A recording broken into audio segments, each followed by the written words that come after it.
102 search in a sorted array of unknown size. This is an interactive problem. You have a sorted array of unique elements and unknown size. You do not have access to the array, but you can use the array reader interface to access it.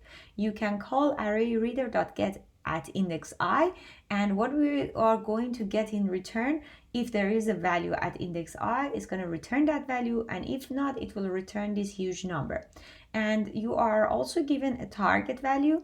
We should return k if the target value exists in the secret array, and we should return the index of the target value. And if the target value does not exist, we are going to return -1. And we should do it in logarithmic time complexity. Let's understand the question. So the question is saying an array exists, but it's not given to us. We don't know what is the length of this array, nothing like that about it. And target value is given. We should see if target value exists in this array and return the index. As you see, we are looking for 9, and 4 is given to us. Why? Because 9 exists in this array at index 4. How about this one? We are looking for 2, and it does not exist in the array, and we are going to return -1 because the value does not exist. So for solving problems, what we can do, we can write down the information that is given to us so we don't forget it, and this way we have a better idea about the problem. So what information are given to us? We know we have a sorted array with unique elements, so we don't have any duplicate elements, so we don't need to worry about that. And what else is given to us? An API is given to us called reader that has a function get, and we can pass an index to it, and we can get the value. So this way we can check the values that we have. And we know that this reader, if the value exists at that index, it will return the value,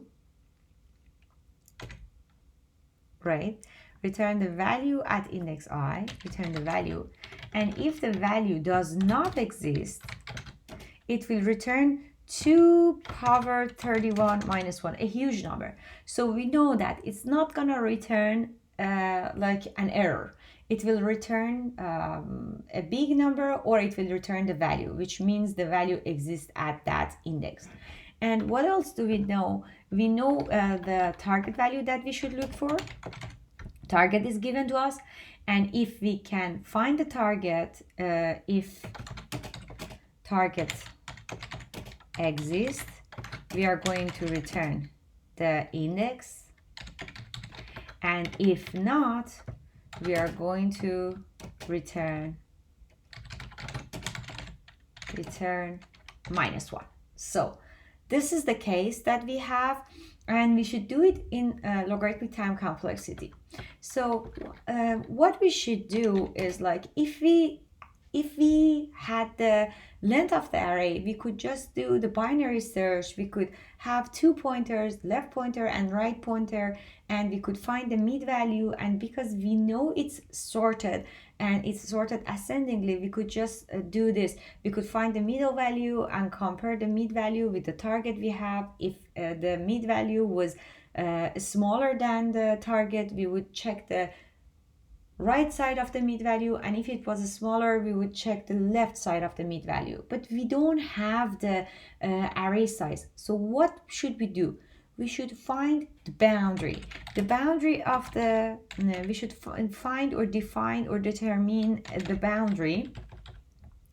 And the boundary that we might have the target value, the possible boundary that we might have the target value in it. And then we should do the binary search to find the target value, right? So for defining the boundary, what should we do? We might have, these are the cases. We know that the list is not going to be empty. It says start from 1 to 10 power 10, right? So we know we are not going, this is not going to be the case. We don't have this case. We at least have one value in it, right? Or we might have like two values in it, and they are unique values. We don't have duplicates. We don't have two similar values in it. We are going to have unique values. So what I'm going to do, I'm going to check this case first. So because there is no boundary, so it's just like one item in it.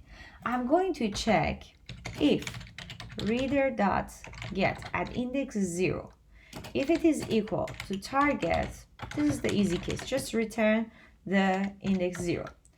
Otherwise, these are the cases that we are going to have. Either we have 2, we might have 4, 5, 6, many more, right? So we start with this case. We have this case here. We are going to say if the value at index 0 is equal to target, just return index 0. Otherwise, I'm going to have a left and right pointer, and I'm going to assign value 1 and 0 to it, because if it has one value in it, this is the case. If it has more, so we are going to start from 0 and 1. This is going to be the default case, right? This is going to be the default case. And then what I'm going to do, I'm going to find boundary, right? Well, I'm going to have a while loop, and I'm going to say reader.get at index what? Right. If it is a smaller, which is the rightmost value that we have, if it is smaller than the target value, so if it is smaller, we know that the boundary that we have right now, the left and right, are not the right boundary. So we should move left to where right is, and we should move right. Where should I move right?